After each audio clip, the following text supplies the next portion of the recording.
అందరికీ నమస్కారం. పోక్సో కేసులో ఆరోపణలు ఎదుర్కొంటున్న కేంద్ర మంత్రి బండి సంజయ్ తనయుడు బండి భగీరథ్ పరారీలో ఉన్నాడు. ఒకవైపు చూస్తే సిట్ కమిషన్ ఏదైతే ఉందో దాని ముందు హాజరు కానటువంటి పరిస్థితి. ఒకవైపు చూస్తే మహిళా సంఘాల ధర్నాలు.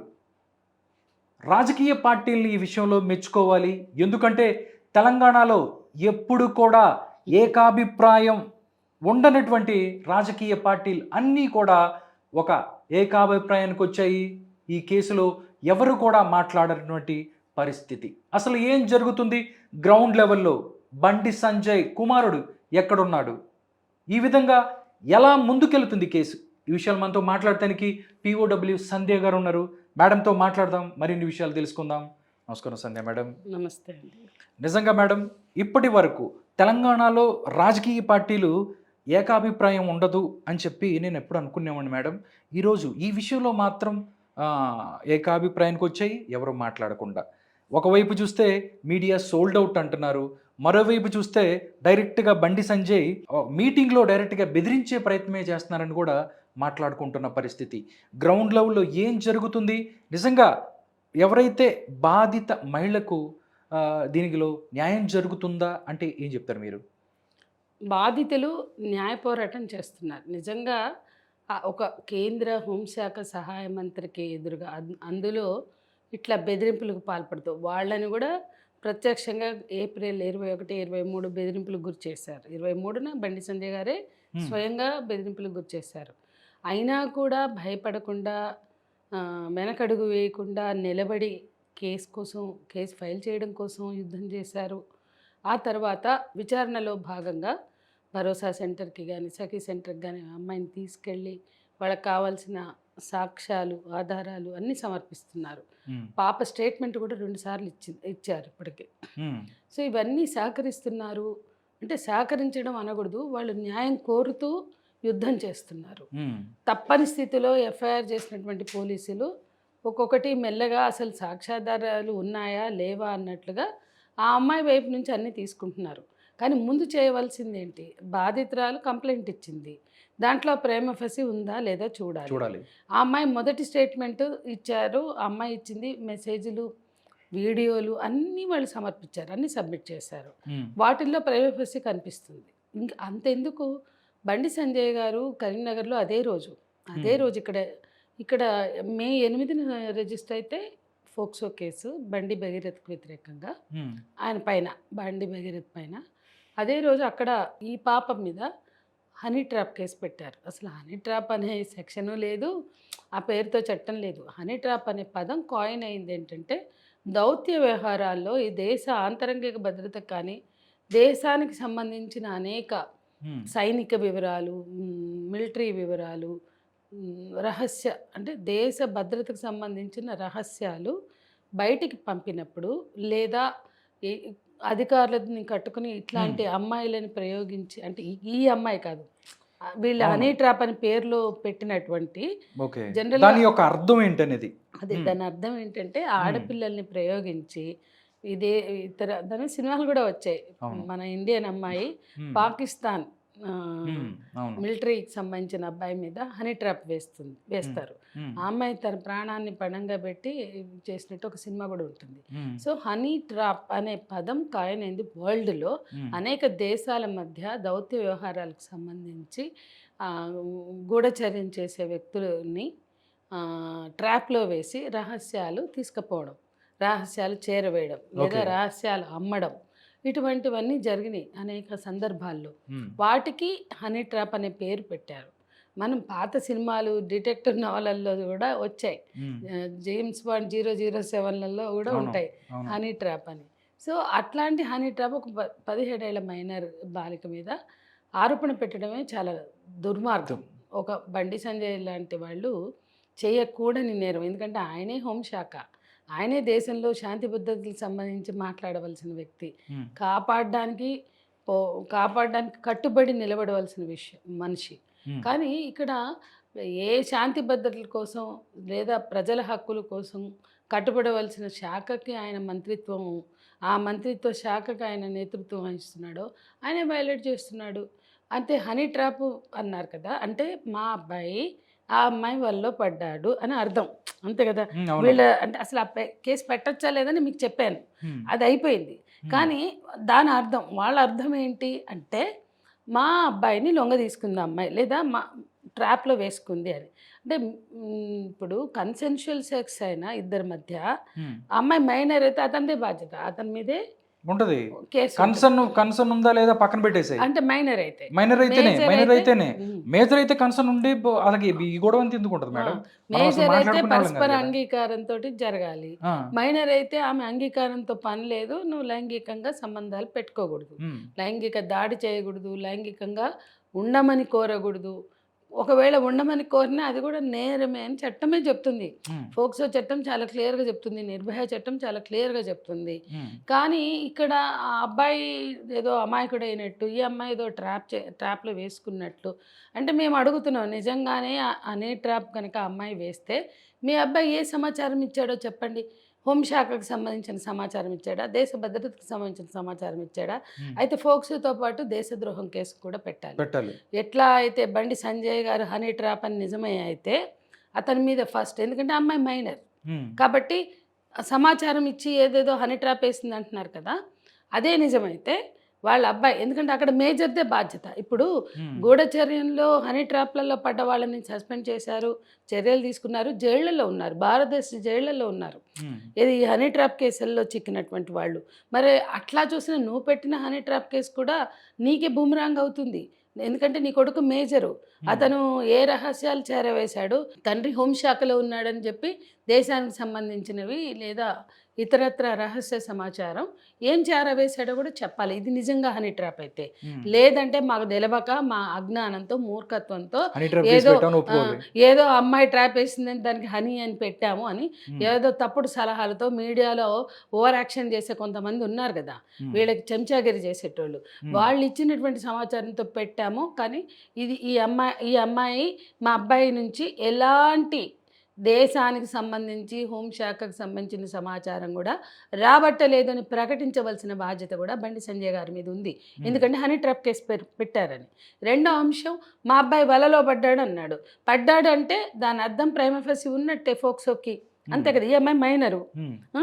సంబంధం ఉందని అతను ఒప్పుకున్నాడుగా. ఉంది. కానీ మా అమ్మాయి వల వేసిందన్నాడు. హ్మ్. అంటే ఉంది అన్నావు గదా! ఆ అమ్మాయి మైనరు. వల వేసినా, ఏయకున్నా ఆ అమ్మాయికి సంబంధం లేదు. హ్మ్. కాబట్టి ప్రైమా ఫేసి అంటే ప్రాథమిక ఆధారం ఈ కేసులో బండి సంజయ్ గారే ఇచ్చారు.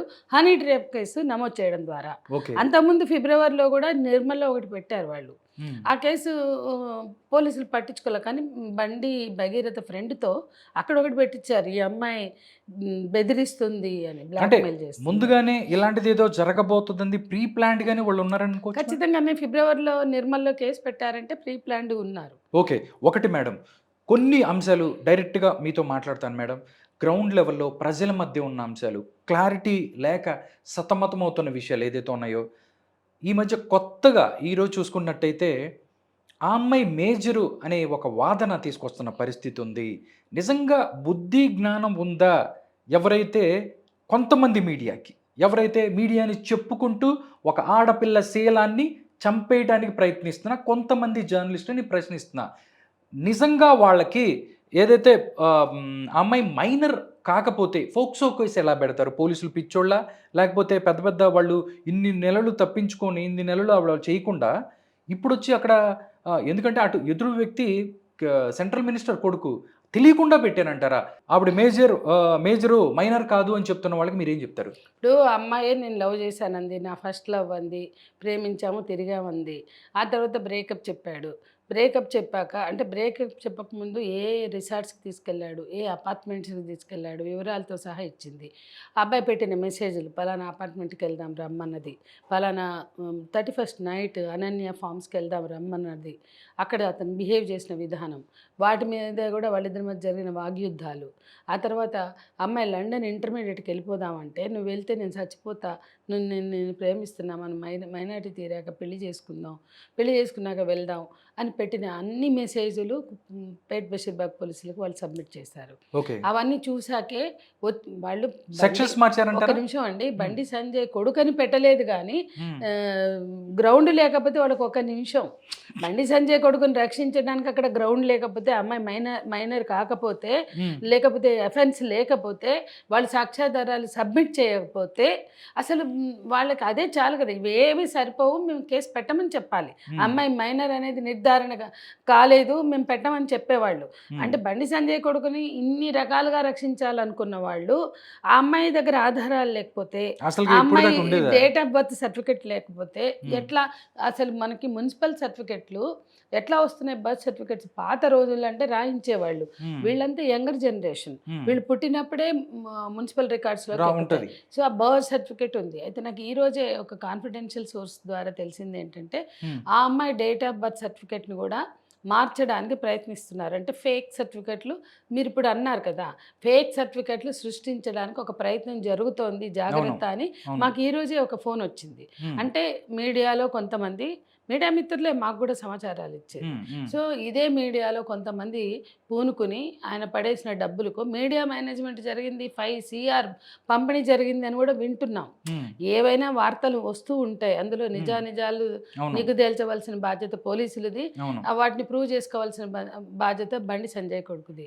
కానీ మీడియా మీడియా ఛానల్ ఎవరైతే ఆడపిల్లల్ని రక్షించాలో లేకపోతే వాళ్ళ బాధని చెప్పాల్సిన మీడియానే ఇలా చేస్తే అదే మీడియాకి కూడా డబ్బులు పంపిణీ అయింది, మేనేజ్మెంట్ జరిగింది అంటున్నారు. అది పక్కకు పెడితే మీడియా తన పాత్రను ఎందుకు పోషించదు? సరే పోషించకపోతే మీరు కన్విన్స్ కాలేదనుకుంటాం, మీరు చూపించకపోతే ఓకే, మీరు చూపించలేదు ఎందుకంటే ఈ విషయంలో మీకు భిన్నాభిప్రాయం ఉందని మేము సరిపెట్టుకుంటాం. కానీ ఈ తప్పుడు దాడి, తప్పుడు ఒక ఫోక్సో కేసులో విక్టిమ్ని బాధ పెట్టేలాగా, ఆమె మీద బురద జల్లేలాగా, ఆమెని బదనాం చేసే విధంగా ఎవరైనా చేస్తే వాళ్ళు కూడా శిక్షార్హులే అవుతారు. ఇది చాలా ముఖ్యమైన విషయం. ఎందుకంటే మొన్నటి నుంచి చూస్తున్నాను మేడం, ఎవరైతే ఆడవాళ్ళు కొంతమంది జర్నలిస్టులు, ఫిమేల్ జర్నలిస్టులు కూడా కొంతమంది నిజంగా ఆ అమ్మాయి ఎక్కడో మార్నింగ్ చూశాను, ఆ అమ్మాయి ఎవరైతే సెలబ్రిటీలు పిల్లల నెంబర్లు ఇవ్వమని చెప్పి నెంబర్లు తీసుకునేది, వాళ్ళని పరిచయం చేయమనేది, వాళ్ళతో కార్లు తిరిగేది, దాంతోపాటు ఆ అమ్మాయి ఎక్కడో లిక్కర్ తీసుకుంటూ తాగుతూ లిక్కర్ సిప్ చేస్తూ ఉంది, ఆ అమ్మాయి ఇవన్నీ చేసింది. నిజంగా వాళ్ళ తల్లిదండ్రులు మంచోళ్ళు అయితే అనన్య హోమ్స్కి వెళ్తుంటే వాళ్ళు ఎందుకు ఆపారు, ఇలా రకరకాలుగా క్యారెక్టర్ని చంపేసే ప్రయత్నం జరుగుతుంది. నిజంగా ఇది భావ్యమా? ఆడవాళ్ళు ఎవరైతే ఉన్నారో నిజమైతే మాట్లాడొచ్చు, లేకపోతే దానికి సంబంధించి మేజరు అని చెప్పి ఒకటి మాట్లాడుతూనే ఇది కూడా మాట్లాడుతున్న పరిస్థితి. ఇంకా వాళ్ళ తల్లిదండ్రులకు సంబంధించి కూడా కొన్ని మాట్లాడారు. రియల్ ఎస్టేట్ వ్యాపారంలో డబ్బులని పోతే బయటకు వచ్చి ఇక్కడ వాళ్ళందరూ అప్పులు పాలయ్యారని కూడా మాట్లాడుతున్నారు. నిజముందంటారు వీటిలో? ఇక్కడ ఒకటండి, బడాబాబులు వెలిసినోళ్ళు ఈ పబ్బులకి, క్లబ్బులకి లేదా రిసార్ట్స్కి వెళ్ళడం అనేది అది వాళ్ళ సంబంధించిన సంస్కృతి. వెళ్ళిన అబ్బాయిని వదిలేసి అమ్మాయిని దాడి చేయడం అంటే వీళ్ళు బుద్ధిజీవులు అనాలా, వీళ్ళని ఏమనాలి? అంటే ఇప్పుడు సంపన్న కుటుంబాలు, బడా బాబుని 50,000 రూపాయలు షర్ట్ వేస్తాడు, పెద్ద పెద్ద కార్లు వాడతాడు, లేదా బడా బాబుల సంస్కృతిలో తండ్రి కేంద్ర మంత్రి కాబట్టి అతను దానికి తగిన హోదాని తను కూడా ప్రదర్శిస్తాడు. అందులో లేదా ఆ సర్కిల్స్లో ఉన్న అమ్మాయి కాబట్టి ఆమె కూడా వాళ్ళతో పాటు తిరిగింది, వాళ్ళంతా కామన్ ఫ్రెండ్స్. అమ్మాయిలు కూడా వెళ్ళారు, ప్రతిసారి వేరే అమ్మాయిలు కూడా వెళ్ళారు, అమ్మాయిలు అబ్బాయిలు కలిసే వెళ్ళారు, వీడితో అబ్బాయిలు వచ్చారు, అమ్మాయితో అమ్మాయిలు వెళ్ళారు. కాబట్టి ప్రశ్నించవలసి వస్తే మొత్తం ఆ సంస్కృతిని ప్రశ్నించాలా. ఇవాళ ఎవరు పోకపోతే ఇన్ని పబ్బులు ఎందుకుంటాయి, ఎవరు లేకపోతే ఈ క్లబ్బులు ఎందుకుంటాయి, ఎందుకు సాటర్డే సండే వారాంతాల్లో మొత్తం హైదరాబాద్ రిసార్ట్స్ అంతా నిండి ఉంటాయి, అక్కడికి పోయేవాళ్ళంతా ఎవరు? ఎందుకు ఇప్పుడు ఇవాళ ఒక సందర్భం వచ్చింది కాబట్టి ఆ అమ్మాయి మీదే, ఆ అమ్మాయి నాకు అన్యాయం జరిగిందని బయటకు వచ్చింది కాబట్టి అన్ని నిందలు ఆ అమ్మాయి మీదే వేస్తారా? ఇవాళ మన హైదరాబాద్లో ఉన్న పబ్బులు, క్లబ్బులు Saturday, Friday night, Saturday, Sunday నిండి ఉండట్లేదా? రిసార్ట్స్ నిండి ఉండట్లేదా? అక్కడికి కుటుంబాలు పిల్లలతో సహా వెళ్ళట్లేదా? సో దాన్ని తీసుకొచ్చి ఆ అమ్మాయిని నైతికంగా బదనాం చేయడానికి వేయవలసిన అవసరం లేదు. ఈ కల్చర్ ఒకటి నడుస్తోంది, రిసార్ట్స్కి వెళ్ళడం, పబ్బులకి వెళ్ళడం, క్లబ్బులకి వెళ్ళడం, వీళ్ళు కూడా వెళ్ళారు. వెళ్ళినప్పుడు ఆ అబ్బాయి తీసుకెళ్ళాడు అనడానికి అమ్మాయి దగ్గర ఆధారాలు ఉన్నాయి. ఉమ్, నువ్వు రాకపోతే నేను ఊరుకోను, నువ్వు రాకపోతే ప్రతిసారి అతను నువ్వు రాకపోతే నువ్వు బిల్డింగ్ కిందికి వచ్చి నువ్వు దిగకపోతే ఊరుకోను అంటాడు. అక్కడికి వచ్చిన అమ్మాయిని ముద్దు పెట్టుకోవడానికి ట్రై చేస్తాడు. ఇవన్నీ కూడా ఉమ్, మెసేజ్లు ఉన్నాయి వాళ్ళ దగ్గర. ఇవన్నీ మనం ఊహించి మాట్లాడట్లేదు. కాబట్టి ఈ బ్లేమ్ గేమ్ ఎప్పుడూ ఆడపిల్ల వైపే ఉండడం అనేది ఒక విషాదం అండి. ఇప్పుడు వెళ్ళిన వాళ్ళు ఇద్దరు. సో నువ్వు మాట్లాడితే సనాతన ధర్మం అని వల్లిస్తూ ఎందుకు బండి సంజయ్ కొడుకు రిసార్ట్స్కి వెళ్ళాడని ఎందుకు మాట్లాడలేకపోతున్నాం మనం? నీ సనాతన ధర్మం అదేనా? పొద్దున్న లేస్తే జై శ్రీరామ్ జై హనుమాన్ అంటూ ఈ రిసార్ట్స్లు పబ్బులు క్లబ్బులు నీకెందుకు, నీ కొడుకు ఎందుకు? ఉమ్, గుళ్ళు గోపురాలు కూడా వెళ్ళారని చెప్తున్నారు. ఓన్లీ మనం రిసార్ట్స్ మాట్లాడుతున్నాం. ఉమ్, గుళ్ళు గోపురాలు కూడా బాగా వెళ్ళారు. ఈ అమ్మాయి ప్రేమిస్తున్నా అనుకుంది, నిజమైన ప్రేమ అనుకుంది. ఆ అబ్బాయి గుళ్ళకు కూడా తీసుకెళ్ళాడు, ఉమ్, రిసార్ట్స్ కూడా తీసుకెళ్ళాడు. కలిసి మొత్తం మీద వెరసి కలిసి తిరిగారు. ఉమ్, తిరిగినాక అతను బ్రేకప్ చెప్పాడు. బ్రేకప్ చెప్పినా కదా ఇష్యూ స్టార్ట్ అయింది. బ్రేకప్ చెప్పిన జనవరి 7 వాళ్ళు వెళ్ళలేదే పోలీస్ స్టేషన్కి. వాళ్ళు ఇమీడియట్గా పోలీసులను ఆశ్రయించలేదే. ఆ తర్వాత కూడా అమ్మాయి 2 టైమ్స్ సూసైడ్ అటెంప్ట్ చేసింది. ఒకసారి Okay. కోసుకుంది, ఉమ్, ఫినాయిల్ తాగింది. ఓకే. ఫినాయిల్ రుచి బాగుందా అని అడుగుతాడు బండి సంజయ్ గారు అని మాకు తెలిసింది. మరి అంటే ఇది ఒక్కొక్క దారుణం విషయం కదా. అంటే ఇట్లా ఉమ్, జరిగింది, మా పాప ఇట్లా ఉంది, మీ వాడు ఇట్లా చేశాడు, బ్రేకప్ చెప్పాడు, ఇవన్నీ ఇట్లా జరిగినాయి, ఫోటోలు సర్క్యులేట్ చేస్తున్నాడు అని స్వయంగా ముందు సంగప్ప గారు వెళ్ళాక తర్వాత బండి సంజయ్ గారు వెళ్ళారు. అంటే మాకు ఆ కుటుంబాలు చెప్తున్న సమాచారం సమాచారం ప్రకారం మీకు తెలుస్తుంది. ఆ, అవును. వెళ్ళినప్పుడు ఫినాయిల్ తాగిందని ఓ తల్లి ఆవేదనతో చెప్తే దాని రుచి బాగుందని అడుగుతారా? అంత వెటకారమా, అంత అపహాస్యమా? ఆ, వాళ్ళు ఎప్పుడు వెళ్ళారు? ఎంత బండి సంజయ్ గారు ధైర్యం ఇచ్చుంటే, బండి సంజయ్ గారు కలిసినప్పుడు పశ్చాత్తాపం వ్యక్తం చేసిన, లేదా మా అబ్బాయి తెలిసి తెలియక వాడు పిల్లోడే కదా తప్పు చేశాడు, ఆ తప్పుని సరిదిద్దుదామనో ఇంకొక ఉమ్, పద్ధతుల్లోనో ఎమికబుల్ సొల్యూషన్ కనుక వెతికి ఉంటే ఇంత ఇంత దాకా దూరం వచ్చేది వచ్చేది కాదు. కాదు. ఉమ్, కానీ అట్లా కాకుండా బెదిరింపు ధోరణికి పాల్పడ్డారు. చాలా బెదిరింపు. మా మా అబ్బాయి ఒక్కడితోటే తిరిగిందా, ఎంతమందితో తిరిగిందో అని మాట్లాడారు. ఇది వాళ్ళు మనకు చెప్తున్న సమాచారం. సమాచారం. సో దీన్ని బట్టి వాళ్ళు అసలు ఎప్పుడు వెళ్ళారు? ఏప్రిల్ 21, 23 కదా వీళ్ళు జరిగిన అవును. మీడియేషన్లు. అవును. ఆ తర్వాత కూడా ఆ ఫోటోలు వేరే వాళ్ళ దగ్గర ఉన్నాయని వీళ్ళకి నిర్ధారణ అయ్యాక వాళ్ళు పంపినాక ఆ ఫోటోలు వేరే పిల్లలకి వెళ్ళిన డేట్ కూడా ఉంది వీళ్ళ దగ్గర. ఉమ్, సో అప్పుడు కదా వీళ్ళు పోలీస్ స్టేషన్ని ఆశ్రయించి ఫోక్సో కింద కేసు పెట్టింది. ఓకే. ఎందుకు అంటే అంత పెద్ద మంత్రే బెదిరించినప్పుడు, అంత పెద్ద మంత్రి కొడుకుని తప్పు చేయలేదు అని సమర్థించుకుంటున్నప్పుడు, రేపు ఆ చిన్న పిల్ల మీద పడే నిందని ఎదుర్కోవాలంటే వాళ్ళు కూడా ఎక్కడో ఒక దగ్గర చట్టం ముందుకు వెళ్ళాల్సి వచ్చింది. అవును. అంతే. మనకు ఎందుకు అర్థమవుతుంది అంటే 8 వరకు వాళ్ళు ఎందుకు వెళ్ళలేదు అంటే వీళ్ళు చెప్తున్నట్లుగా మోడీ గారు వస్తున్నారు, మోడీ ఉమ్, పర్యటన సందర్భంగా ఏదో చేసేద్దామని. అట్లా చేసేద్దామంటే అబద్ధాలు ఆడితే తప్పుడు సమాచారం, అది కూడా కేంద్ర హోంశాఖ సహాయ ఉమ్, మంత్రికి వ్యతిరేకంగా అంత రాంగ్ రిపోర్ట్ ఇస్తే బతుకుతారా అండి? అసలు. ఎంత రియల్ ఎస్టేట్ వాళ్ళైనా ఉమ్, వాళ్ళు మామూలు వాళ్ళే కదా, అవును. అబోవ్ మిడిల్ క్లాస్, పోనీ ధనిక వర్గం అయినా కూడా రాజకీయ పరపతి ఉన్నవాళ్ళు కాదే. ఒక పెద్ద కేంద్ర హోంశాఖ సహాయ మంత్రి మీద ఆరోపణ పెడితే వాళ్ళు ఎంత రిస్క్ ఫేస్ చేయాలి? అవును. అండ్ వాళ్ళు పోలీసులకు సబ్మిట్ చేసిన మెసేజ్లు కానీ, వీడియోలు కానీ, సాక్షాత్కార్ ఆ అబ్బాయి స్వయంగా సర్క్యులేట్ చేసిన ఫోటోలు కానీ, అవును. ఇప్పుడు వీడు ఎవరికో పంపుతాడు, ఇతని ఫోన్ నుంచి వాళ్ళ ఫోన్లోకి వచ్చినప్పుడు దాంట్లో డేటు టైము ఉంటుంది. అవును. అవి ఏ కాలం సర్క్యులేట్ అయినాయి అనడానికి ఆధారం ఉంది. అంటే ఫోక్సో చట్టం ప్రకారం అట్లా సర్క్యులేట్ చేయడం కూడా నేరమే.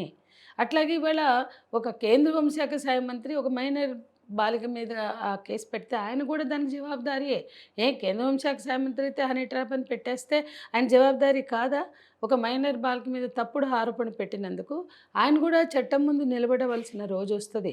ఇంకా చట్టాన్ని పూర్తిగా ఎక్సైజ్ చేసే దమ్ము మన పోలీసులకు లేదు కాబట్టి ఉమ్, ఫోక్సో చట్టాన్ని, ఎందుకంటే ఈ రాష్ట్ర ప్రభుత్వం కూడా అవునండి. వాళ్ళతో కుమ్మక్కయ్యారు. మీరు మొదలే చెప్పారు, ఆ పాయింట్ నుంచి మనం మాట్లాడాలండి. ఎందుకంటే మేడం, ఒకటి డైరెక్ట్గా కొన్ని ఆరోపణలు వస్తున్నాయి.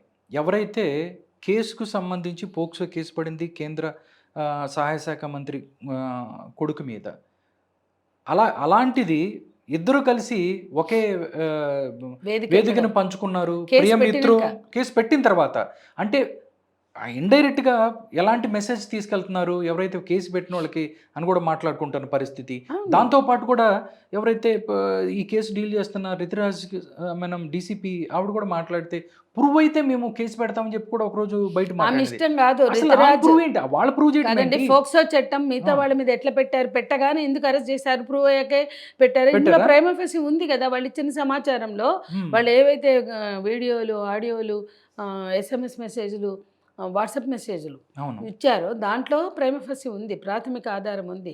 నేను చెప్తున్నాగా బండి సంజయ్ గారు పెట్టిన కేసే ప్రాథమిక ఆధారం. మా అబ్బాయికి ఆమెకి సంబంధం ఉంది అని హ్మ్. ఒప్పుకున్నాడు. బస్ అమ్మాయి మైనర్. ఇంకేం ఆధారాలు కావాలి? తీసుకెళ్ళిపోయి రితిరాజ్ లోపలేయాలి కదా! గైక్వాడ్‌కి కేంద్ర హోంశాఖ మంత్రి అంటే భయం ఉండొచ్చు. మేము ఈరోజు నిర్భయంగా మాట్లాడుతున్నాం. హ్మ్. స్పష్టంగా. అసలు ఆమె కమిటీ వేయడమే తప్పు. ఫోక్సో చట్టాలన్నీ సిట్లేస్తున్నారు. స్పెషల్ ఇన్వెస్టిగేషన్ ఎన్ని టీమ్స్‌ని. సీట్లేసారు ఇప్పటిదాకా? ఇప్పుడు అన్ని హ్మ్. ఫోక్సో కేసుల్లో స్పెషల్ ఇన్వెస్టిగేషన్ టీమ్స్‌ని ఏర్పాటు చేస్తున్నారా? అట్లా ఎక్కడా లేదు. నార్మల్‌గానే ఉంటది. అంటే బండి సంజయ్ కొడుకు కాబట్టి ప్రత్యేకంగా సిట్ వేసి కాలయాపన చేస్తారా? ఇంకో విషయం, ఇవాళ ఆమె ఆధారాలుంటే అరెస్ట్ చేస్తామని తప్పు. అది చెప్పడం ఒకటి తప్పు. ఆధారాలు ఆల్రెడీ ప్రొడ్యూస్ అయినాయి. 2 అసలు కాంగ్రెస్ ఇది ఈ రాష్ట్రంలో కాంగ్రెస్ ప్రభుత్వం అధికారంలో ఉంది. బీజేపీ ఒక్క ఉందా లేదా కాంగ్రె అని అనుకున్నట్టే ఒక ఉంది. కాంగ్రెస్ మహిళ మాట్లాడలేదు ఇప్పటిదాకా. హ్మ్. మాట్లాడితే ఎవ్వరివి తక్కువ గొంతులు గావు. హ్మ్. ఒక్కొక్కళ్ళు చాలా పవర్‌ఫుల్‌గా మాట్లాడతారు. ఇక ఒక ఆముంది. ఆమె చాలా చీప్‌గా, చిల్లరగా చీర కోసం యాగీ చేసి బండ బూతులు మాట్లాడి అసలు హ్మ్. భయంకరంగా విరుచుకుపడిన మనిషి ఒక ఆడపిల్లకి అన్యాయం జరిగిందంటే మూసుకొని కూర్చుంది. నీకు చీర కోసం యాగీ చేసే ఛానళ్ళున్నాయి. శివాజీ ఏదో గొప్ప దేశభక్తుడైనట్టు, మహిళా ఉద్ధారకుడైనట్టు, మహిళల గౌరవాన్ని కోసం పాకులాడినట్టు వేలాడిన ఛానళ్ళేవి ఈరోజు ఈ ఒక మైనర్ బాలిక మీద జరిగిన దాడి గురించి మాట్లాడట్లా. హ్మ్. బండి సంజయ్ తెగింపు. బండి సంజయ్ గారు చట్టాన్ని తన చేతిలోకి తీసుకోవడం, దాన్ని మేనేజ్ చేయడం. ఈ బండి సంజయ్ కొడుకు ఉన్నాడు, మా కొడుకు అసలు పరారీలో లేడని బండి సంజయ్ గారు చెప్తారు. అతను పరారీలో ఉన్నాడు. అతని ఫోన్ కూడా స్విచ్ ఆఫ్ ఉంది. మేము కేసు పెట్టగానే అని పిలిచాము పోలీసులు చెబుతారు. అని పోలీసులు చెప్తారు. పరారీలో లేనే లేడు. మావాడు ఏ తప్పు చేయలేదంటే మరి రితిరాజ్ గైక్వాడ్ ఆహ్, నోటీస్ ఇచ్చింది. ఈరోజు మధ్యాహ్నం 2 గంటలకి పేట్ బషీర్బాగ్ పోలీస్ రమ్మని చెప్పి. స్టేషన్‌లో హాజరు కావాలని. మరి ఎందుకు తీసుకొచ్చి ప్రొడ్యూస్ చేయలేదు? నిజానికి ఆయన గౌరవం పెరిగేది. నా కొడుకు మీద ఒక ఆరోపణ వచ్చింది. అది తప్పుడు ఆరోపణే. కానీ మా వాడు తప్పు చేయలేదు కాబట్టి మేము నా కొడుకుని తీసుకొచ్చి ప్రొడ్యూస్ చేస్తున్నా అని రెండో రోజు 9వ తారీఖు అతను ప్రొడ్యూస్ చేస్తే ఆయన గౌరవం పెరిగేది. హ్మ్. లేదా అతని పైన నమ్మకం ఉండేది. రోజుకో నాటకం ఎందుకు ఆడుతున్నారు? కౌంటర్ కేసులు ఎందుకు పెడుతున్నారు? ఆ! నీ నీ కొడుకు నిష్పక్షపాతి అని చెప్పాలంటే మైనర్ బాలిక మీద అక్రమ కేసు పెట్టక్కర్లేదండి. అదొక అంశం అక్కడ అక్కడ తప్పు చేశాడని తేలుతోంది. 2 ప్రైమ ఫెసి ఉంది. అంటే అతను ఆ అమ్మాయితో ఉన్నాడు అని అర్థమైంది. మూడోదేంటంటే నిన్నటికి నిన్న నిరపరాధిగా తిరిగొస్తాడు అని చెప్పి హనుమంతుడిని వదలరు, భగవంతుళ్ళని వదలరు, శ్రీరాముడిని వదలరు. అన్నీ మీకు రాజకీయ అస్త్రాలే. అందరిని అందరి దేవుళ్ళని కూడా మీరు రాజకీయాల్లోకి దించుతారు. హనుమాన్ జయంతి జరుపుతూ ఛాలెంజ్‌లు ఎవరిని వదలను, ఏ ఒక్కళ్ళని వదలను. అంటే అసలు ఈ దేశంలో ఒక రూల్ ఆఫ్ లా ఉందా? ప్రజాస్వామ్యం ఉందా? అసలు చట్టం సామాన్యులకోటి, బడాబాబులకోట, మంత్రులకోట, బీజేపీ నేతలకొకట? ఇవన్నీ విషయాల్ని ప్రశ్నించాలి. హ్మ్. అన్నిటికన్నా మించి దేశమంతా కాంగ్రెస్ బీజేపీకి వ్యతిరేకంగా యుద్ధం చేస్తుంది. ఆ! రక్తమాంసాలు ఒడ్డి పోరాడుతున్నట్టు పోరాడుతున్నాడు ఆ రాహుల్ గాంధీ. ఇంత కూడా సిగ్గులేదు ఈ రాష్ట్ర ముఖ్యమంత్రికి. తమ పార్టీ అధినేత, తన పార్టీ ప్రధానమైనటువంటి నాయకుడు, దేశాధ్యక్షుడు కాంగ్రెస్ పార్టీకి అంత యుద్ధం చేస్తున్నాడు. ఒక్కొక్క దానికి ఈవెన్ సర్ మీద గాని అవును. మిగతా అన్నిటి మీద ఫైట్ చేస్తున్నారు. అన్నిటి మీద కూడా హ్మ్. అతనిచ్చిన పవర్ పాయింట్ ప్రెజెంటేషన్ చూస్తే అతను ఎంత కష్టపడుతున్నాడో అనేది మనకు అర్థమవుతుంది. అతనంత నిజాయితీగా పనిచేయబట్టే కదా అతన్ని కూడా అర్బన్ నక్సల్స్ అని బీజేపీ అన్నారు.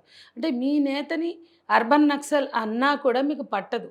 పొద్దున్న లేస్తే సోనియా గాంధీ, రాజీవ్ గాంధీ, ఇందిరాగాంధీని భజన చేస్తూ ఒక పక్కన, మరో పక్కన వాళ్ళని ఇబ్బంది పెడుతున్న వాళ్ళతో చేతులు కలుపుతారు.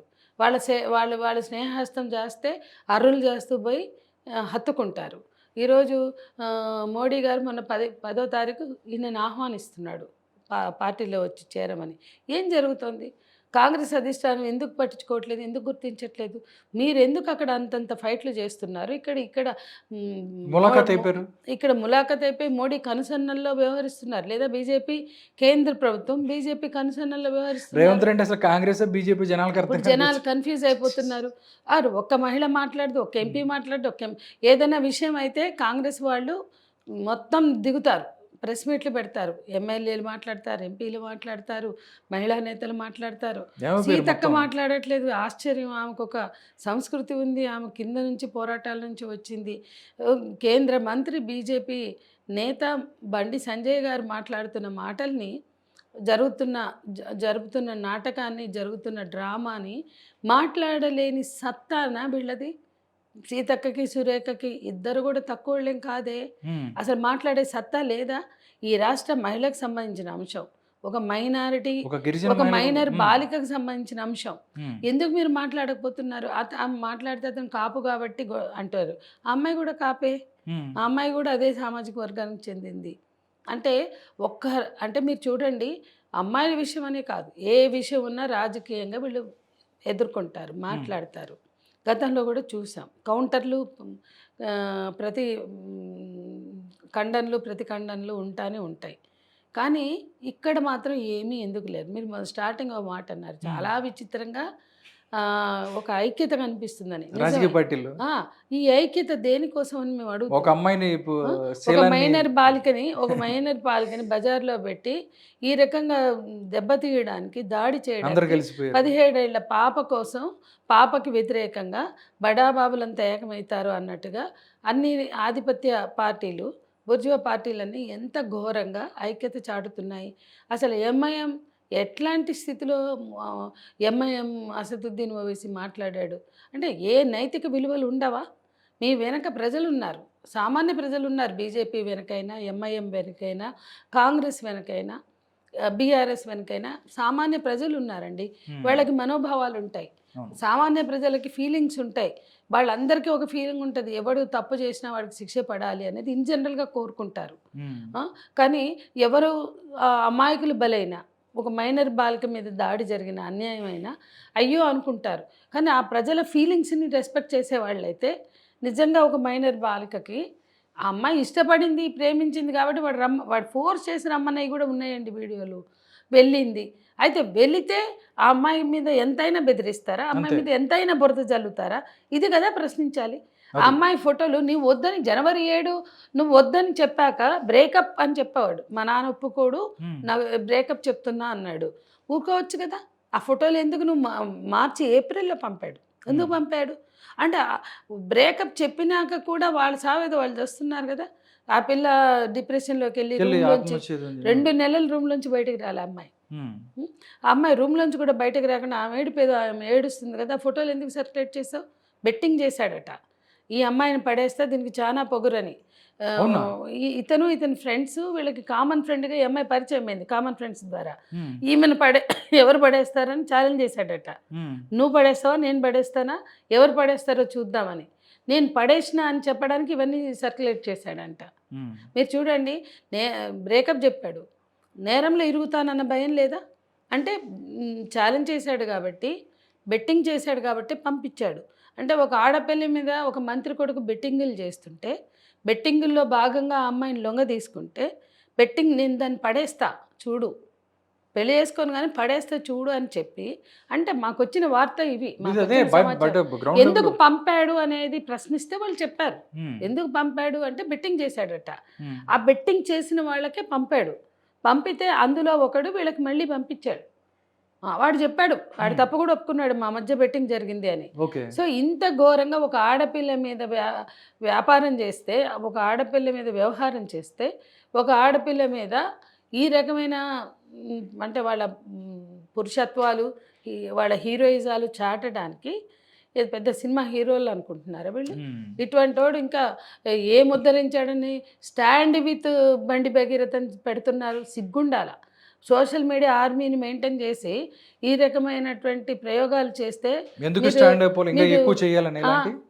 మీరు ఏం మెసేజ్ ఇవ్వదలుచుకున్నారు స్టాండ్ విత్ బండి భగీరథ అని? ఈ సమాజంలో మనిషి అన్నవాడు, హృదయం ఉన్నవాడు, బండి భగీరథ్ తప్పు చేస్తే అతన్ని శిక్షించాలని కోరాలి. తప్పు చేశాడని చెప్పక్కర్లేదు. అంటే ఒక్కొక్కళ్ళకి ఒక్కొక్క కన్విక్షన్ కోర్టు తెలుస్తుంది తప్పు చేశాడు లేదని తప్పు తర్వాత సంగతి. చేశాడు చేయలేదు అని స్టాండ్ తీసుకోక్కర్లేదు. జడ్జిమెంటల్గా కూడా ఉండక్కర్లేదు. నేను ఇవాళ కూడా చెప్తున్నా. ఇప్పుడు ఫోక్సో కేసు చట్టాన్ని రూపొందించినప్పుడు అద్వానీ గారి హయాంలో అసలు అత్యాచార నేరాలకే మరణశిక్షలు అని మాట్లాడారు. అంటే ఈ అత్యాచారం అనేది ఈ దేశంలో ఒక సంస్కృతిలో భాగమై ఎక్కడ పడితే ఎవరిని పడితే వాళ్ళని అనేక రకాలుగా పసిపిల్లల్ని పెద్దవాళ్ళని రేపులు చేస్తుంటే దాని మీద ఎడ్యుకేట్ చేయకుండా మరణదండనలు అంటే చాలామంది అబ్బాయిని చంపేసుకోవాల్సి వస్తుంది. మరణదండలతో పని లేదు. మరణదండన అనగానే అమ్మాయిల్ని చంపేస్తారు ఆనవాళ్ళు లేకుండా చేయడానికి. బాధితులనే మట్టు పెడతారు, పూర్తిగా సజీవ దహనాలు చేస్తారు. మీరు మరణదండలు పెట్టొద్దని మేము ఎదుర్కొన్నాం. అంటే దేశవ్యాప్తంగా వామపక్ష సంఘాలు కానీ పౌర హక్కుల సంఘాలు కానీ అది అప్పుడు ఆగింది. ఆ తర్వాత మామూలు చట్టాల్లో రాలేదు కానీ ఫోక్సో చట్టం ఎజెండా మీదకి వచ్చింది. అంటే వీళ్ళు ఏమి మొదలు పెట్టలే కానీ అంతకుముందే ఉద్యమాలతోటి ఫోక్సో చట్టం పసిపిల్లల మీద అత్యాచారాలు దాడులు ఆగాలని డ్రాఫ్ట్ అయింది. అది మళ్ళీ మోడీ అధికారంలోకి వచ్చాక మోడీ అమిత్ షా హయాంలో మళ్ళీ చర్చకు వచ్చింది. దీంట్లో మరణశిక్షలు పెట్టిందే వాళ్ళు.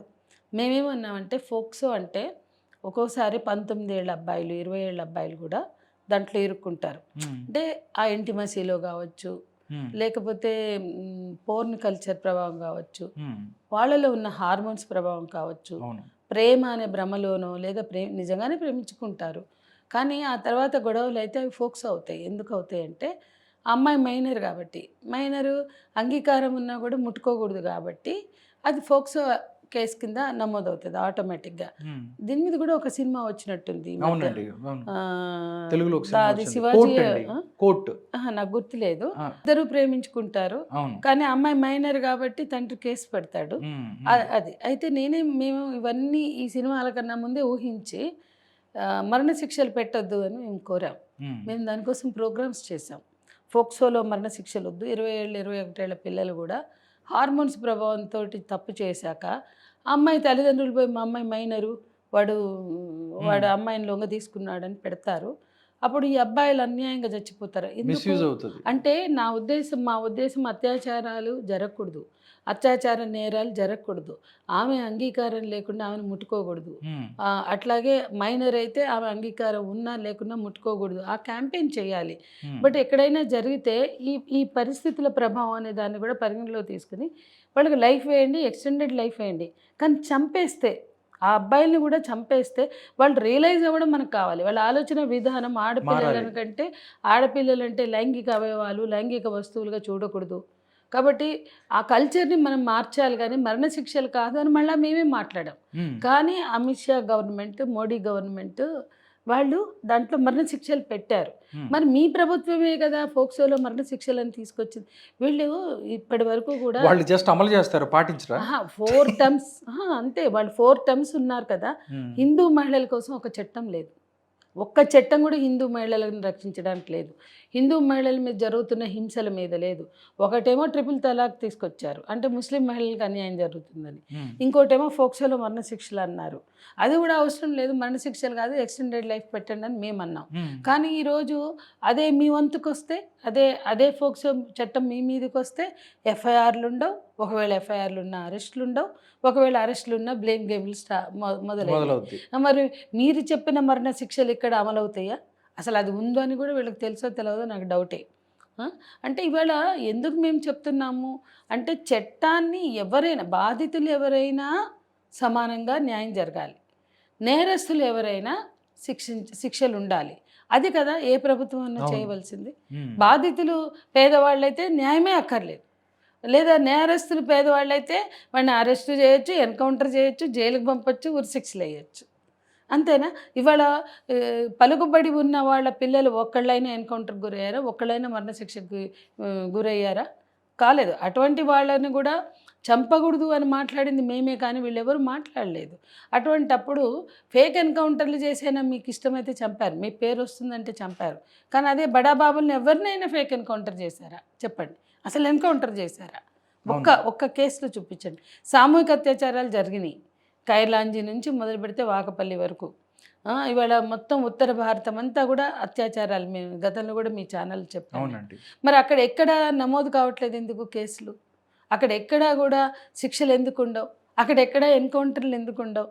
అంటే ఈ ఎన్కౌంటర్ అనే ప్రయోగం పేదవాళ్ళ మీద మాత్రమే చేస్తారు. డబ్బున్నోళ్ళ మీద చేసే చేయరు. దమ్ము వీళ్ళకి ఉండదు. వాళ్ళని అరెస్ట్ చేయడానికి దిక్కు లేదు అక్కడ. ఈ వాస్తవాన్ని కూడా మనం మాట్లాడాలి. దళితులు, పేదవాళ్ళు, కింది వర్గాల వాళ్ళు, వీళ్ళ మీద మాత్రమే చట్టం ప్రయోగిస్తారు. ఈ చట్టం ఉన్న వాళ్ళకి చుట్టమే. చట్టం ఉన్న వాళ్ళకి చుట్టమే ఎప్పుడు. కాబట్టి ఇది మేము ప్రశ్నిస్తున్నాం. ఇక్కడ ఎందుకు బండి సంజయ్ని టార్గెట్ చేస్తున్నారు? ఆయన బీసీఏ, ఇవన్నీ మాకు ఫరక్ పడదు. అమ్మాయి కూడా బీసీఏ.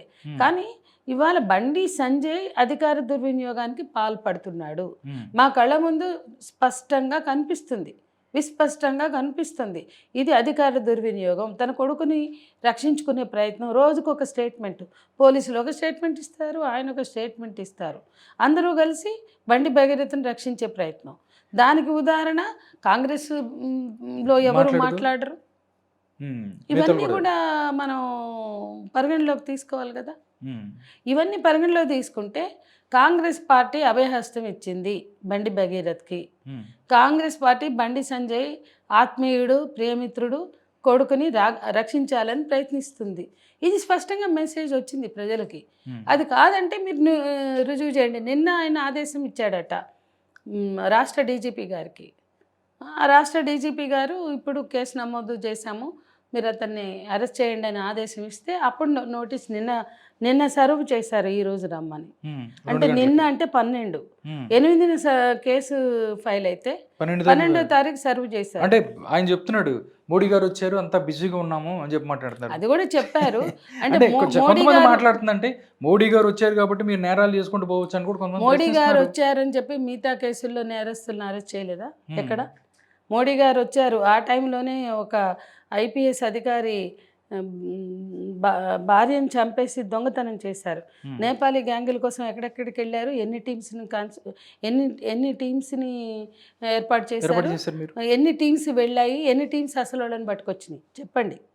అంటే అప్పుడు మోడీ గారు వచ్చే ముందే కదా అది కూడా జరిగింది. ఇది అది ఒకే రోజు కదా, ఒకే డేటు. మరి అక్కడ చట్టం పని చేసింది కదా, మంచిదే, చేస్తే తప్పు పట్టాం. అట్లాగే రోజు ఎన్నో ఫోక్సో కేసులు రిజిస్టర్ అవుతున్నాయి. అన్నిటికి వెళ్ళి మేము పోలీస్ స్టేషన్ల ముందు ధర్నా చేయమే. ఎక్కడన్నా బాధితులు మా దగ్గరికి వస్తే ఈ కేసులో సరిగ్గా ఛార్జ్షీట్ వేశారా, సరిగ్గా ఎఫ్ఐఆర్ చేశారా, సరిగ్గా ఛార్జ్షీట్ చేశారా, నేరస్తుల్ని పట్టుకున్నారా, శిక్షిస్తున్నారా, ఇది మాత్రమే చూస్తాం మేము.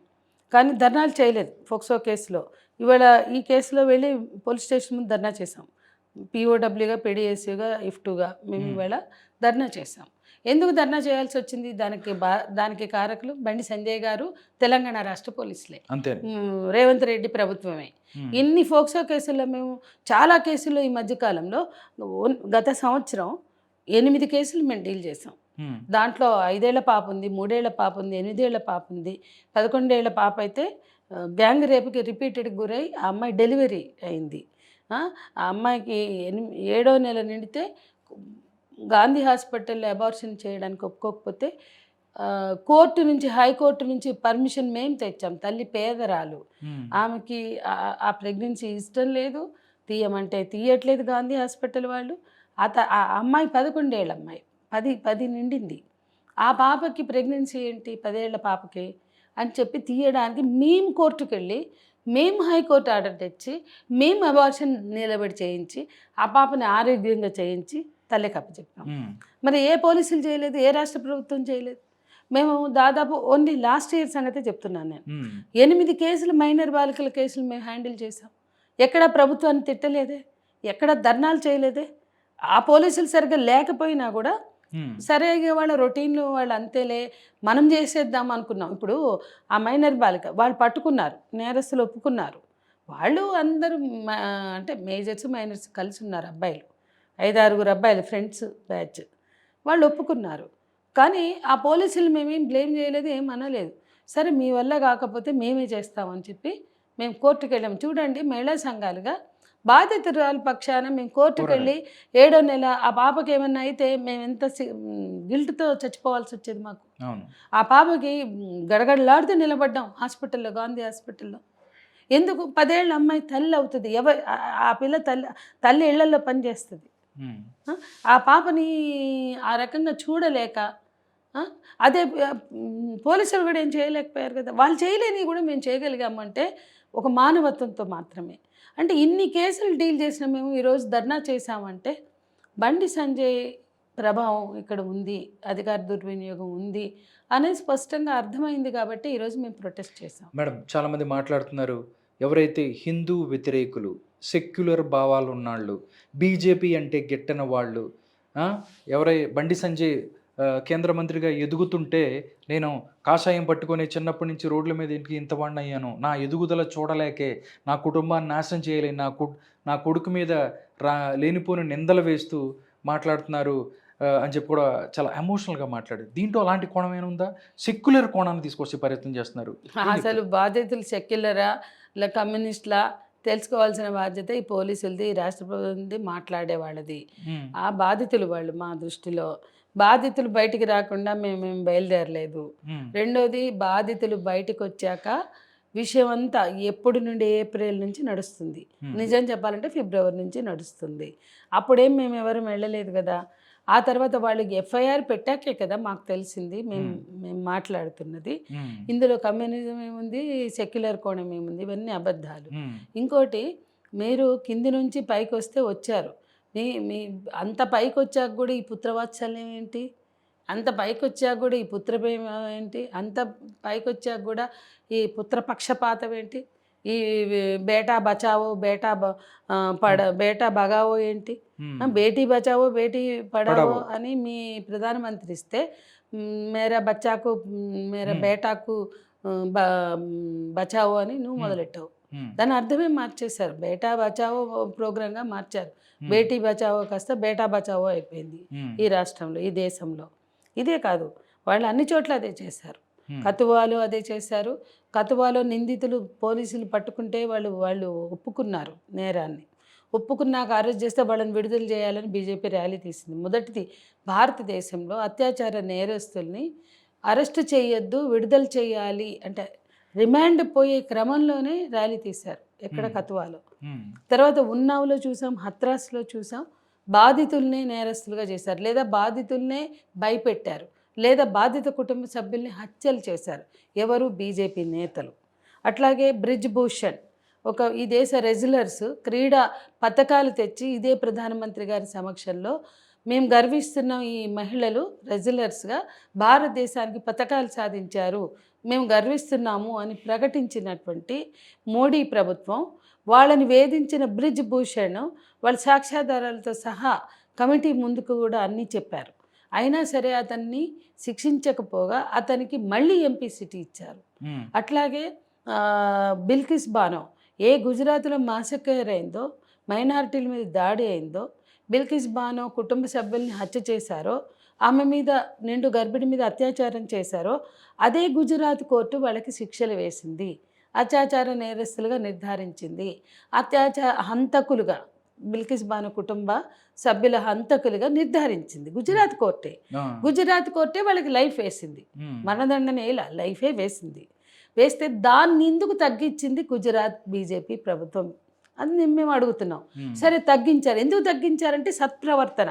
అంటే ఇంత ఊచకోతలు కోసి మరణహోమం చేసి కోర్టు సైతం గుజరాత్ ప్రభుత్వం అంటే అక్కడ నడిచిన కోర్టు కూడా భరించలేని నేరం కాబట్టి శిక్షలు పడ్డాయి. కానీ శిక్షలు తగ్గించడమే కాకుండా వాళ్ళని విడుదల చేసి వాళ్ళకి దండలేసి సన్మానాలు సత్కారాలు చేసి బీజేపీ కార్యాలయానికి ఎందుకు తీసుకెళ్లారు మేళతాళాలతో? అంటే ఇదేం అర్థం ఇస్తుంది? ఒక అత్యాచార నేరస్తుల్ని, అంతకుల్ని మీరు ఎందుకు సన్మానాలు చేశారు? ఒక్క చోట కాదు, అనేక రాష్ట్రాల్లో జరిగినాయి కదా. అంటే అత్యాచార నేరస్తుల్ని సన్మానాలు చేసే సంస్కృతి వీళ్ళు ఒక్క చోటే నిజాయితీగా పోరాడారు. ఎక్కడో తెలుసా? ఆర్జీకార్ ఘటనలో కలకత్తాలో జరిగిన, వెస్ట్ బెంగాల్లో ఆర్జీకార్ జూనియర్ డాక్టరు అత్యాచారం హత్య కేసులో బాగా ఉద్యమించారు. అంటే అందరితో పాటు మేము కూడా ఉన్నాం అక్కడ. మా సంఘం కూడా ఉంది. దాని మీద కూడా ఆ! రాజకీయ ఉద్దేశం అంటే ఉండిందిగా. అది మమతా బెనర్జీ ప్రభుత్వాన్ని ఎక్స్‌పోజ్ చేయడానికి దీదీ ప్రభుత్వం, ఒక మహిళ దీదీ ముఖ్యమంత్రి, మహిళలకు రక్షణ లేదు, మహిళలకు రక్షణ లేదని గగ్గోలు పెట్టింది బీజేపీ. వాళ్ళు అక్కడ తప్ప ఎక్కడ ఉద్యమం చేయలే. భారతదేశంలో జరిగిన అనేక రాష్ట్రాల్లో అత్యాచార కేసులు అవుతున్నాయి కదా! హ్మ్. ఎన్నో చోట్ల బీజేపీ నేతలు ఉన్నారు, బీజేపీ కార్యకర్తలు ఉన్నారు కదా! అసలు ఒక బీజేపీ మహిళా నేత తన కూతుర్నే వ్యభిచారం చేయించిందని వచ్చింది పేపర్లలో. మరి ఆమె మీద కూడా ఫోక్సో పెట్టాలి. అంటే మొత్తం ఆ ఘటనలో ఉన్న అందరి మీద పెట్టాలి. హ్మ్. అంటే ఇన్ని రకాల క్రైమ్స్‌లో వాళ్ళు ఇరుక్కున్నా, వాళ్ళు పోరాటం చేసింది దీదీ ప్రభుత్వానికి వ్యతిరేకంగా ఒక ఆర్జీ కార్ మూవ్‌మెంట్. అందుకే నేను అది కూడా చెప్తున్నా. వాళ్ళు ఎక్కడ పోరాటం చేశారో కూడా చెప్తున్నా. ఇంకెక్కడ చేయలే. కానీ ఏ సంస్కృతిని ఇవాళ అక్కడి నుండి మన తెలంగాణకు తీసుకొస్తున్నారు? అంటే అత్యాచార నేరస్తుల్ని రక్షించడం. సరే నువ్వు అత్యాచారం చేయలేదు. ఫోక్సో అత్యాచారమే అక్కర్లేదు. మైనర్ బాలికని ఉపయోగించుకున్నావు లైంగికంగా. నేనంట అత్యాచారం నేను కాసేపు పక్కన పెడదాం. మీ మాటనే తీసుకుంటా. మైనర్ బాలికతోటి లైంగిక సంబంధం కలిగి ఉన్నావు, అది నేరం అంటాను. మరి దానికైతే చెప్పాలి కదా, హనీ ట్రాప్ అని చెప్పావుగా. అంటే సంబంధం ఉందని ఒప్పుకున్నావు కదా. ఒప్పుకున్నట్టే మరి కదా. దానికైనా నువ్వు జవాబుదారీగా ఉండాలి కదా. అందరి మీద పడి ఏడవడం ఎందుకు? అంటే ఇంతకుముందు నీ కొడుకు రస్టగేట్ అయితే కాలేజీలో ఎవరేం చేశారు? అక్కడ కూడా కమ్యూనిస్టులు, సెక్యులర్లు చేశారా? అంటే నీ కొడుకు గతంలో రస్టగేట్ అయితే ఇదే బండి సంజయ్ ప్రెస్ మీట్ పెట్టి నా కొడుకుని రస్టిగేట్ చేశారని ఏడ్చాడు కదా. ఎందుకు రస్టిగేట్ అయ్యాడు? ఎందుకు గుండాయిజం చేశాడు? ఎందుకు రౌడీజం చేశాడు? అవన్నీ గతంలో జరిగిన ఘటనలే కదా, కేసులే కదా. ఆయన నేను చెప్తున్నాడు, ప్రజాసేవ కోసం మీ మధ్య తిరిగి నా కొడుక్కి టైం ఇవ్వలేకపోయాను అని చెప్పి ఆయన మాట్లాడుతున్నాడు నిన్న. ఆయన ఏమైనా మాట్లాడతాడు, ఆయన మాటగారి, ఆయన ఏమైనా మాట్లాడతారు. కానీ ఆయన కేంద్ర మంత్రి. అంటే నా పార్టీని, నా కాషాయ పార్టీని, లేకపోతే నా జెండాని తక్కువ చేయాలని, నా పార్టీని ఇక్కడ తక్కువ చేయాలని చూస్తున్నారు, అలాంటి వాళ్ళు నేను వదిలిపెట్టినని కూడా మాట్లాడారు. ఆయన తప్పు చేసి, ఆయన కొడుకు తప్పు చేసి, ఆయన పార్టీకి అంతా పులిమితే అది కరెక్ట్ కాదు. ఆయన పార్టీ నెత్తినేసుకుంటే పార్టీ బాధ్యత వహించాలి, లేదా పార్టీ నెత్తినేయకపోతే ఆయన మీద చర్య ఉండాలి. ఇక్కడ రెండే విషయాలండి. మేము ఆయన ఆయన ఆయనకి, ఆయన కుటుంబానికి, ఆయన కొడుక్కి సంబంధం ఉందంటే మొత్తం పార్టీకి ఉందని మేము ఇంకా అనట్లేదు. రేపొద్దున పార్టీ చర్య తీసుకోకపోతే పార్టీ మొత్తం కూడా, పార్టీకి కూడా ఆయన పులుముతున్నాడు, మేము కూడా ఖచ్చితంగా బాధ్యత వహించాలి, మాట్లాడవలసి వస్తుంది. ఇప్పుడు ఆ పార్టీ తేల్చుకోవాలి. ఇటువంటి నేరస్తుల్ని కప్పిపుచ్చుకుంటారా? ఆయన పుత్రవాత్సల్యంతో ఆయన తన కొడుకుని వెనకేసుకుని వస్తున్నాడు, రక్షించుకుంటున్నాడు. మరి పార్టీ కూడా ఆయన రక్షిస్తుంది. ఆయన కేంద్ర మంత్రి అండి. మతాలకు అతీతంగా, కులాలకు అతీతంగా, కుటుంబాలకు అతీతంగా వ్యవహరించవలసిన ఒక బాధ్యత కలిగిన ప్రజాస్వామ్యంలో ఎన్నికైన నేతగా ప్రజాస్వామ్యబద్ధంగా చేపట్టిన మంత్రి పదవి అది. ఆ పదవిలో ఉన్న వాళ్ళు నిష్పక్షపాతంగానే వివరించాలి. కానీ దానికి భిన్నంగానే అందరూ ఉంటున్నారు. ఈ రాష్ట్ర ముఖ్యమంత్రి అట్లాగే ఉన్నాడు, ఈ దేశ ప్రధానమంత్రి, హోంమంత్రి ఉన్నాడు. ఇక్కడ హోంశాఖ సహాయ మంత్రి ఉన్నాడు. ఇక్కడ అసలు మనకు హోంమంత్రి లేడు. ఇప్పుడు ఆ కుటుంబం వెళ్ళి కలవాలంటే కూడా ఈ రాష్ట్రానికి ఒక హోంమంత్రి దిక్కు లేడు. అది కూడా రేవంత్ రెడ్డి గారు పెట్టుకుంటారు. అని ఎవరిని కలవడు ముఖ్యమంత్రిగా. హోంమంత్రి అనేవాడు ఇక్కడ లేడు. అసలు హోంమంత్రి లేని రాష్ట్రం ఎక్కడైనా చూసామా? 10 ఏళ్ళు తెలంగాణలో బీఆర్ఎస్ పాలన సరిగా లేదు, ప్రజల్ని పట్టించుకోలేదు అన్నారు. కనీసం వాళ్ళు హోంమంత్రులను పెట్టారు. మేము నరసింహారెడ్డిని కలిసాము, అట్లాగే ఆ తర్వాత వచ్చిన మహమూద్ అలీ గారిని కలిసాం. ఎన్నో కేసుల్లో రిప్రజెంట్ చేసి ఎంతో కొంత న్యాయం పొందాం. ఇప్పుడు అసలు మాకు న్యాయం కోసం ఎవరి దగ్గరికి వెళ్ళాలో తెలియదు. ఏం దిక్కులేక అక్కడ పోయి ధర్నా చేసాం. ఏం దిక్కులేక నిన్న రౌండ్ టేబుల్ పెట్టాం. హోంమంత్రి ఉంటే పోయి మేము రిప్రజెంట్ చేసేవాళ్ళం. ముఖ్యమంత్రి గారికి అసలు తీరిక దొరకదు. ఆయన మమ్మల్ని వెళ్ళవడు. లొంగిపోయి నక్సలైట్ని కలుస్తాడు, లేకపోతే బిజినెస్ డీల్స్ చేయడానికి కార్పొరేట్ సంస్థల్ని కలుస్తాడు. మా ఉద్యమకారులను అసలే కలవడు. మరి ఎక్కడికి వెళ్ళాలి? మా దగ్గరికి గ్రీవెన్సెస్ వచ్చినాయి, మా దగ్గరికి వచ్చి సమస్య తెచ్చారు. మేము హోంమంత్రి ఉంటే వెళ్ళి అట్లీస్ట్ ఒక ప్రతినిధి వర్గం, నిన్న అన్ని మహిళా సంఘాలు ప్రెస్ మీట్ పెట్టాం. 6 మహిళా సంఘాలు కలిసి ప్రెస్ మీట్ పెట్టాం. 15 సంఘాలు కలిసి రౌండ్ టేబుల్ పెట్టాం. ఒక హోంమంత్రి ఉంటే ఒక రిప్రజెంటేషన్ ఇస్తాం. ఇప్పుడు ఎవరికి ఇవ్వాలి? మేము ఎవరికి చెప్పుకోవాలి? నేరం, క్రైమ్, మైనర్ బాలిక మీద జరిగిన క్రైమ్, దేశ హోంశాఖ సహాయ మంత్రి కొడుకు చేసిన నేరం. ఇంత పెద్దవాళ్ళు ఉన్నప్పుడు రక్షణ కావాలి అక్కడ ఆ అమ్మాయికి. అదన్నా అడగాలంటే ఆ పాపకి ఆ కుటుంబానికి రక్షణ ఇవ్వాలని మేము ఈ రాష్ట్ర హోంమంత్రిని అడగకుండా పక్క రాష్ట్రంకి వెళ్ళి అడగాల, ఆంధ్రప్రదేశ్కి వెళ్ళి అడగాల. ఈయన గురువు అక్కడ చంద్రబాబు ఉన్నాడని, పోనీ ఈయన చేయబోతే ఈయన గురువు చేస్తాడని అక్కడికి వెళ్ళి హోంమంత్రిని వచ్చి ఇక్కడ చేయమనాలి. ఎవరిని అడగాల, ఎవరిని మేము ప్రశ్నించాలా? ఎవరి దగ్గరికి? మహిళా సంఘాలుగా 40 ఏళ్ల మహిళా సంఘాలుగా మీరు ప్రతిపక్షాల్లో ఉన్నప్పుడు ఉద్యమ సంఘాలుగా కనపడతాం, మీరు అధికార పక్షం కాగానే మీకు ఇంకోలాగా కనపడతాం. ఎవరు చూసినా అదే కథ, ఏ రాజకీయ పార్టీ వచ్చినా ఇదే, ఎవరు ముఖ్యమంత్రి అయినా అదే బాధ. ఎవరు చేసినా ఇదే స్థితి. మేమేం అడుగుతున్నామంటే కనీసం గత పాలనలో మేము కూడా బీఆర్ఎస్ వ్యతిరేకంగా పోరాడిన వాళ్ళమే కదా, గొంతు నిప్పిన వాళ్ళమే కదా, మాతో ఈ రేవంత్ రెడ్డి వీళ్ళందరూ ప్రయాణం చేసిన వాళ్ళే కదా. మరి అప్పుడు మాకు కనీసం ఒక హోంమంత్రి ఉండే. మేము చాలా చాలా పనులు చేయించాం ఆ హోంమంత్రులతోటి. ఎందుకంటే న్యాయం పక్షాన్ని నిలబడతాం. అన్యాయం జరిగినప్పుడు బాధితులకు న్యాయం చేయాలని వెళ్ళడానికి మాకేంటి వెరుపు, మాకేంటి భయం? మేము వెళ్ళాం, వాళ్ళు కూడా బాధితులు అక్కడ కనపడుతున్నారు, న్యాయం ఉంది కాబట్టి చేశారు. మహమూద్ అలీ గారు అయితే ఎన్ని కేసుల్లో మాకు హెల్ప్ చేయగలిగారు. నాయన నరసింహారెడ్డి గారు ఎన్ని సందర్భాల్లో వేసిన తాళాలు కూడా తీయించారు. పోలీసులు వేసిన తాళాలు అంటే ఉద్యమకారులని. అంటే మేము అన్నాం, ఇట్లా ఉద్యమకారుల ఆఫీసులకు తాళాలు వేయడం ఇదేం సంస్కృతి అంటే, మా ముందే మాట్లాడి ఏమయ్యా ఉంటే వాళ్ళు ఉద్యమాలు చేస్తారయ్యా, అయితే మీరు తాళాలు వేస్తారా అని మాట్లాడాడు. అది బీఆర్ఎస్ పాలనలో హోంమంత్రులందరూ కూడా ఎంతో కొంత అటెండ్ అయ్యారు. ఇక్కడ అసలు హోంమంత్రి లేడు.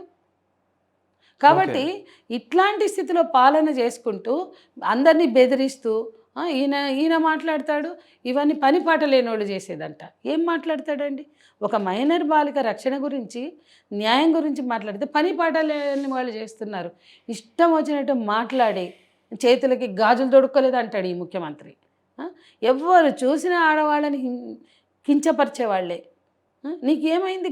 గాజులు తొడుక్కునే ఆడవాళ్ళ పట్ల నీకు ఎందుకు అంత తేలికభావం? ఒక ముఖ్యమంత్రిగా స్త్రీ పురుష సమానత్వాన్ని మాట్లాడాలి, కానీ గాజులు తొడుక్కుని ఏమని మాట్లాడతాడు ఈయన ఎవరినో ఉద్దేశించి ఛాలెంజ్ చేయడానికి. కాబట్టి ఇవాళ అందరూ కూడా వెరీ ప్యాట్రియార్కల్, పురుషాధిపత్య భావజాలంతో మగ్గిపోతున్నారు ఈ రాజకీయ నాయకులంతా. కానీ మా కళ్ళ ముందు ఒక ఘటన వచ్చింది, ఆ ఘటన మీద మేము న్యాయం కోసం నిలబడ్డాం. ఓకే, అంటే చాలా చెప్తున్నాను మేడం. అంటే రకరకాల వాదనలు కూడా బయటకు వస్తున్న పరిస్థితి కనపడుతుంది.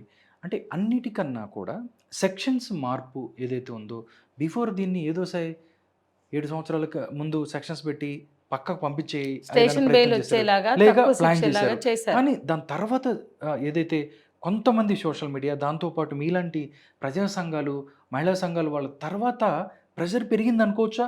అంటే ఇప్పుడు చూస్తే ఆ సెక్షన్లు ఏదైతే ఉన్నాయో, కొన్ని సెక్షన్లు మార్చిన సెక్షన్స్ వల్ల 20 సంవత్సరాలు తర్వాత లైఫ్ కూడా పడే అవకాశం ఉందంట. నిజమేనంటారా? లేకపోతే అంటే ఇప్పుడు సరైన సెక్షన్లను చేర్చారు. సెక్షన్లను ఎప్పుడు చేర్చారు? ఇంత ఉద్యమం జరిగాక, ఇంత బదనాం అయ్యాక చేర్చారు. కానీ సెక్షన్లు చేర్చగానే కూడా కాదు, ఇళ్ళగానే పండగ అయిపోదు అన్నట్టు ఇప్పుడు సెక్షన్లు చేర్చినా కూడా సరైన విచారణ చేయాలి, సాక్ష్యాధారాలు నమోదు చేయాలి, బాధితులకి ఊరట కలిగించి. అంటే మీకు నమ్మకం ఉందా అసలుకి ఈ ఎవరైతే, ఎందుకంటే అన్ని వైపులా మీడియాలో కొంత మెయిన్ స్ట్రీమ్ మీడియాను రకరకాలుగా రాజకీయ పార్టీలు ఎవరు మాట్లాడతలేదు, మనం మాట్లాడుకున్నట్టుగానే కొంతమంది మీడియా, కొంతమంది మీలాంటి మహిళా సంఘాలు దీనికోసం ఫైట్ చేస్తున్నాయి. అసలు బాధితురాలికి న్యాయం చేసే అవకాశం ఉందా? లొంగిపోయే అవకాశం ఉందా? ఎందుకంటే ఇప్పుడు దాకా కూడా లొంగిపోయిన పరిస్థితి లేదు. ఆయన లొంగిపోవటం అంటే వచ్చి సిట్టు ముందు విచారణకు హాజరు కాని పరిస్థితి ఉంది. అమ్మాయి వాళ్ళు అన్ని స్టేట్మెంట్లు ఇచ్చారు, హాజరయ్యారు, అతని నుంచి ఏమి లేదు ఇప్పటిదాకా ఈ రోజు వరకు. అంటే ఏ విధంగా ఉండబోతుంది కార్యాచరణ? మహిళా సంఘాల కార్యాచరణ ఒకటేనండి, పోక్సో కేసు అంటూ రిజిస్టర్ అయ్యాక విచారణ చేసి తీరాల్సిందే, నేరస్తుడిని అరెస్ట్ చేయాల్సిందే, రిమైండ్కి పంపాల్సిందే. అందులో ఏం మార్పు లేదు. చట్టం ఎగ్జామ్షన్స్ ఏమి ఇవ్వాల, వీడినైతే పంపొద్దు, వీడినైతే ఈయన మంత్రి కొడుకు కాబట్టి పంపొద్దు, ఇతను సామాన్యుడు కాబట్టి పంపండి, లేకపోతే ఎన్కౌంటర్ చేయండి అని చట్టం అయితే చెప్పదు కదా. అట్లా ఏం లేదు, అందరికి ఒకటే చట్టం. కాబట్టి చట్టం అమలు కావాలని మేము చెప్తాం. చేయాల్సిన బాధ్యత ఈ పోలీసులది, చేయించాల్సిన బాధ్యత ఈ రాష్ట్ర ప్రభుత్వానిది. అట్లాగే నిర్భయ చట్టం కూడా ఈ సందర్భంగా మనం మాట్లాడుకోవాలి. 2013లో నిర్భయ ఘటన జరిగింది. ఘటన జరిగాక జస్టిస్ వర్మ కమిటీని వేశారు. జస్టిస్ వర్మ కమిటీ చాలా స్పష్టంగా సిఫార్సులు చేసింది. ఆయన వర్మ గారు ఈ దేశంలో మహిళా హృదయంతో నిజంగా మహిళా పక్షపాతిగా వ్యవహరించారు. ఎట్లా అంటే అసలు అత్యాచార నేరాలు, లైంగిక నేరాలు, దాడులు ఎప్పుడు జరుగుతాయంటే పవర్ ఎక్సైజ్ ఉన్న చోట. కాబట్టి ముఖ్యంగా ప్రభుత్వ ఉద్యోగులు, పోలీసులు, పారామిలిటరీ దళాలు, రాజకీయ నాయకులు, ఎంపీలు, ఎమ్మెల్యేలు, ప్రజాప్రతినిధులు ఇటువంటి వాళ్ళు ఈ దారుణానికి ఒడిగట్టినప్పుడు, ఈ నేరాలు చేసినప్పుడు మామూలు వాళ్ళకన్నా ఎక్కువ శిక్షలు ఉండాలి. వాళ్ళ పట్ల చట్టం మరింత కఠినంగా వ్యవహరించాలి. వాళ్ళకి బెయిల్స్ ఇచ్చే కాడ, శిక్షలు వేసే కాడ సామాన్యుల కన్నా ఎక్కువగా స్ట్రింజెంట్ లాస్గా ఉండాలి అని సిఫార్సు చేస్తే దాన్ని తీసుకొచ్చి నిర్భయ చట్టంలో చేర్చారు. నిర్భయ చట్టం 2013లో అమల్లోకి వచ్చింది. అప్పుడు దాన్ని రేవంత్ రెడ్డి గారు, మన ముఖ్యమంత్రి రేవంత్ రెడ్డి గారు గమనించాలి. ఈ కాంగ్రెస్ మహిళలు, కాంగ్రెస్ నేతలు, ఎంపీలు మేం కాంగ్రెస్ అని గెలిచామని సంబరాలు పోతూ పొంగనాలు కొడుతున్నటువంటి ఈ కాంగ్రెస్ నేతలందరూ వినాలా, అర్థం చేసుకోవాలా. ఏంటో తెలుసా, నిర్భయ చట్టం పార్లమెంట్లో ప్రవేశపెట్టినప్పుడు దాని యూపీఏ చైర్పర్సన్గా ఉన్న సోనియమ్మ మాట్లాడింది. ఈ దేశంలో 9 గంటలకు బహిరంగ ప్రదేశంలో నిలబడితే బుద్ధి చెప్తాం అని అత్యాచారం చేసి చంపి పడేసినటువంటి వాళ్ళు ఉన్నారు అంటే అసలు స్త్రీల పట్ల కనీసమైన అవగాహన లేదు. ఆడపిల్లల స్వేచ్ఛ పట్ల కానీ, భద్రత పట్ల కానీ అవగాహన లేని సమాజం ఇది. ఈ చట్టం చేయగానే ఈ చట్టం చేసి చేతులు దులుపుకుంటే కాదు, నిర్భయ అప్పుడు పెద్ద ఉద్యమం జరిగింది. కాబట్టి నిర్భయ చట్టం చేసి చేతులు దులుపుకుంటే సరిపోదు. ఈ చట్టం ప్రచారం చేయాలంటే 1000 కోట్లు మేము బడ్జెట్ని కేటాయిస్తున్నామని సోనియమ్మ మాట్లాడి దానికి నిర్భయ ఫండ్ని చేర్చింది. నిర్భయ చట్టం ఆమోదించిన రోజే నిర్భయ ఫండ్ అనేది ఏర్పాటైంది. మీరు గమనించండి. ఆ నిర్భయ ఫండ్ 2014లో పటేల్ విగ్రహానికి వెళ్ళిపోయింది. ఆ తర్వాత ఈ రోజు వరకు నిర్భయ ఫండ్ లేదు, 100 కోట్లకు దిగజారింది. సరే, నిర్భయ చట్టం మీద 13 ఏళ్లుగా ఒక రివ్యూ మీటింగ్ జరగలేదు. కాబట్టి నిర్భయ చట్టం ఇక్కడ అమలు చేయాలి. నిర్భయ చట్టం అమలు చేస్తే ఆయన నిర్భయ చట్టంలో ఉన్నట్లుగా రాజకీయ నాయకులు, మంత్రులు, పదవిలో అధికారంలో ఉన్న వాళ్ళ మీద నేర ఆరోపణ ఉన్నప్పుడు మరింత కఠినంగా వ్యవహరించాలనేది ఇక్కడ అప్లై అవుతుంది. అట్లా చేయవలసినటువంటి వాళ్ళు యూపీఏ చైర్పర్సన్ సోనియమ్మ చేసిన దాన్ని గౌరవించండి. మేము చేయలే. అవును, మీ నాయకురాలు, మీ నేత ఇంకా బతికే ఉంది, పాపం క్షోభిస్తుంది. ఇవన్నీ ఆమెకు లేఖ రాస్తే ఆమెకు అర్థమవుతుంది, అమ్మ నువ్వు ప్రవేశపెట్టిన చట్టం ఇక్కడ అపహాస్యం పాలవుతుంది, ఇక్కడ మొత్తం పప్పెట్స్గా మారారు, ఇన్స్ట్రుమెంట్గా అయిపోయింది ఒక చట్టం అని చెప్పవలసిన సందర్భంగా నేను భావిస్తున్నాను. ఓకే, చూద్దాం మేడం ఏం జరగబోతుంది. నిజంగా అయితే బాధితురాలికి న్యాయం జరగాలి. దాంతోపాటుగా దాంతోపాటు ప్రభుత్వం ఏదైతే ఉందో వాళ్ళు ముందుకొచ్చి ఈ యొక్క ప్రాసెస్ని సక్రమంగా జరిగేటట్టుగా వాళ్ళు చర్యలు తీసుకోవాలి, అమ్మాయికి న్యాయం జరగాలి అని కోరుకుందాం madam. Thank you so much Sanjay గారు, మీ యొక్క రెస్పాన్స్ని తెలియజేసినందుకు, మీ యొక్క అభిప్రాయాల్ని. ఎందుకంటే మీరు గత కొన్ని సంవత్సరాలుగా ఇలాగ మహిళా హక్కుల కోసం వాళ్ళ యొక్క వీటి మీద పోరాటం చేస్తున్నారు. ఇలాగే మీరు ముందుకెళ్ళాలని కోరుకుంటున్నాను. నమస్కారం.